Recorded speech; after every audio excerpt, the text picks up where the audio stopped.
All right. Welcome to another edition of the Franklin Community High School Career Exploration Project. Today, we're joined by the 4-H Youth Development Extension Educator. That is Heather Dougherty, and that is for Johnson County, correct? Yes. Awesome, awesome. So, just give me a little bit of overview of what your job entails, and any other jobs that you've had in the past for this. Okay, so a little bit about my job. To put it in simple terms, I'm basically in charge of the 4-H program in Johnson County. So I just focus on our county, but I work for Purdue University, so that's who I report back to.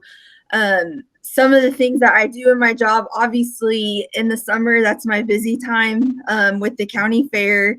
All the projects that the kids turn in, hiring all the judges, getting all of like the premium money, the ribbons ordered, all of that basically is part of my job. And then in my off season, which is not the fair, so I don't work just during the fair. I work year round. It's a year round task. I do volunteer training. So in Johnson County, we have 32 4-H clubs that are ran by 4-H volunteers.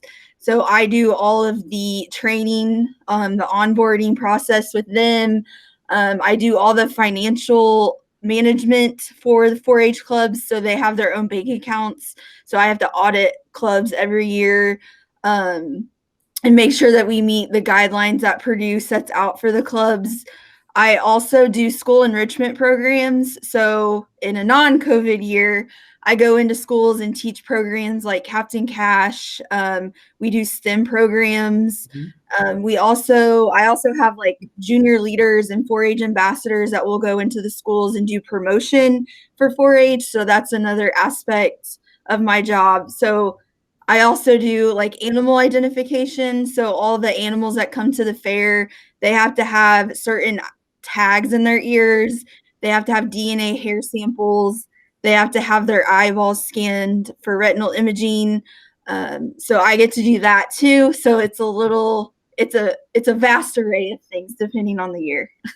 So, a position like yours, it seems like, and I may be wrong, but it seems like potentially the fair might be kind of the least stressful week of the year for you.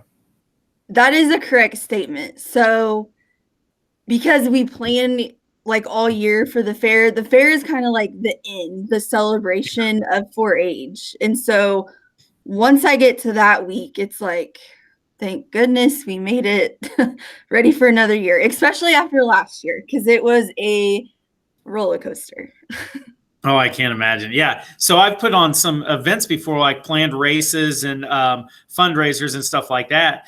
And when you get to the day of, like, so for instance, I put on a race, and the day of, like, after I set up the course and everything's set up, and there's still like an hour until the race starts, and people are still signing up, and they're like, "Oh, you seem pretty calm." I'm like, "Yeah, my job's done. This stuff is Yes. now it's done. This is so yeah, it's kind of interesting how that works out. Your probably whole year is like, but you get to the fair and you're like, yeah, this is good. Yes, that is exactly how I feel. So what type of training or education did you have for this position? So I went to Purdue University and I majored in ag education. I got a bachelor's of science degree. I was actually an ag teacher and an FFA advisor for 5 years prior to this job. I worked 1 year at Clinton Prairie High School, and then I did 4 years here at Franklin Community at the high school and the middle school teaching ag. And then I got my master's degree in, oh gosh, I don't even remember what is in administrative something, organizational leadership. I think it feels like so long ago. So many things, so much has happened since then too. So I got my master's degree. Well, with the way that teaching was at the time that I was in it, They did not, and I don't know if this was by school district or just Franklin individually. They did not do like increase in pay based on your level of degree. So I felt like if I have my master's degree, no matter what my um, years of service were, I felt like I should have gotten a little bit more pay for that, especially being an ag and FFA advisor and all the extra hours that were put in. So I quit teaching mid-semester because this job opened up in Johnson County. And I was born and raised here. I was a 10-year 4-H member in this county. So I had to like either jump or miss the opportunity. So I jumped and I got the position here. And I actually quit teaching in December, mid-semester. It was really, I loved teaching and I loved working at Franklin. So I did not leave Franklin for those reasons. I just want to make that clear too. It was just the best decision for me to move. And I've always wanted to do this job. It was a dream of mine from when I was little. It just, I took, because I got my master's degree while I still taught school online, because I needed to have an income. My parents were not financially able to help me with college at all. I was on my own, and I knew that going into it, or I probably wouldn't have picked going to a Big Ten school because it's expensive. And so I had to work if I wanted to get my master's and still live. So what kind of led you into this profession? I mean, obviously you said you're a 10-year 4-H 4-H veteran. I guess is that what they would call it? 4-H vet. So where did that start, and how did you get into the profession itself? So my family, my mom's side of the family, we have been involved in agriculture for many years, ever since I was a little girl. So I grew up around livestock and 4-H. And so obviously when I joined 4-H, I don't think my parents forced it on me. Obviously, I don't remember, but I'm glad that if they did, I'm glad they did. And we raised, I had like sheep and pigs growing up. And then I did like baking and all those other projects as well. But basically it kind of came from a family tradition. My grandma Moo, that's what we called her because she had cows. And so that makes sense. So she kind of engraved in us early on because she was a very hard worker. She raised 5 kids while my grandpa worked a normal job, non-agriculture job, I guess. And so she was left at home to care for the kids and do all the farm stuff. And later on, once my grandparents had their children, it kind of just got passed on. And then my family used to have a greenhouse business, but here in the last few years, they sold it and kind of got out of it. It's called Henry's Greenhouse, which is it's just over on 44. So that's kind of how it got started. And then I got into high school and obviously got involved with FFA, and I did play volleyball, but I realized that I was not going to get scholarship for playing volleyball. So I focused on 4-H and FFA quite a bit. As you will. Yeah. So what are some of the things? I mean, obviously a pro is if you're knowledgeable in it. You've been doing this forever. So what are some of the other pros, or what are some of the cons, some of the things maybe you don't like as far as this career goes? So I have a lot of likes, obviously, because I wouldn't do this job if I had a lot of cons. So some of the things I like, Purdue is a really great university to work for. Some people might think that's not the case considering it's like so big. But they're very, especially Purdue Extension, they're very, what do I say, like lenient, I guess, on, we are required to work 40 hours a week, but it doesn't matter how you get those 40 hours in. So, like, I have a lot of night meetings with this job. So when I have night meetings, I'll just gauge, oh, it's going to last 2 hours. So I don't have to be in the office at 8 a.m. I can come in at like 10 a.m. So that's kind of how I balance my time with this job. Having night obligations is flexing my time. The organization as a whole, we're all really close. Johnson County, we lay in what's called Area 6. And so it's our county, or it's Marion County and all the donut counties. And so we're all the 4-H educators are all really close. We're friends. We communicate daily. So I like that part about the job too, because this job is a lot for some people. And so, just because of all the things that we have to do. And so it's nice having that, I guess, safety net with the people that you work with. I guess the con part of the job, I struggled early on finding balance, especially being single and not having children. People were like, oh, well, she's got all the free time in the world. And I did, but then I realized really quickly, like, I have to make time for myself, because if not, people are going to get spoiled here. And so that would be a con part. Another con part, and I will try to put this in a positive way, we have a lot of very passionate parents in our program, which is not a bad thing. However, it is a youth program. We're here for the youth. We want the youth to learn and not the parents. So that can be a con as well. But I mean, you probably had the experience with that in education as well, where you had to deal with parents as well. Yes. So as far as the career goes, and even so far as a career in agriculture, what type of person would be successful in this? And what type of person do you think may struggle in a career in agriculture besides, I hate animals? Right. Not me personally, but just in general.